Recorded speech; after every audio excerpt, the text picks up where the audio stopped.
Inilah terjadinya proses bayi kembar yang wajib kamu ketahui. Proses terjadinya bayi kembar sendiri bisa dimulai dari pembuahan pada satu atau dua sel telur yang berbeda. Secara umum, bayi kembar dibagi menjadi dua jenis, yaitu kembar monozigotik atau kembar identik dan kembar dizigotik atau kembar tidak identik. Kembar monozigotik atau kembar identik berasal dari satu sel telur. Kembar identik memiliki gen yang sama, jenis kelamin yang sama, dan juga muka yang serupa. Proses terjadinya kembar identik ini yaitu pada masa pembuahan sebuah sel telur matang dibuahi oleh sperma yang kemudian membentuk zigot. Kemudian zigot tersebut akan membelah.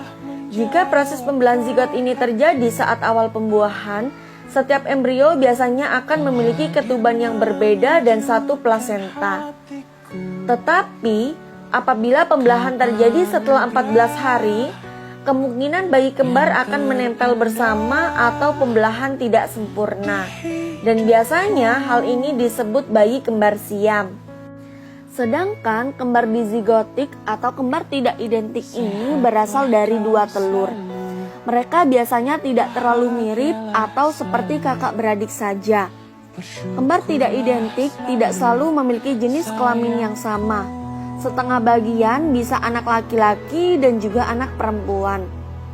Proses terjadinya bayi kembar tidak identik ini yaitu karena adanya masa pembuahan terdapat dua buah sel telur matang yang masing-masing dibuahi oleh sel sperma yang berbeda. Karena berasal dari dua telur dan sel sperma yang berbeda, maka masing-masing mempunyai kantong ketuban dan plasenta sendiri. Di mana artinya kembar tidak identik ini terjadi ketika adanya dua masa pembuahan dalam satu kehamilan. Yang biasanya pihak dokter akan menilai suatu kembar itu identik atau tidak identik setelah proses kelahiran atau terlihat dari plasentanya.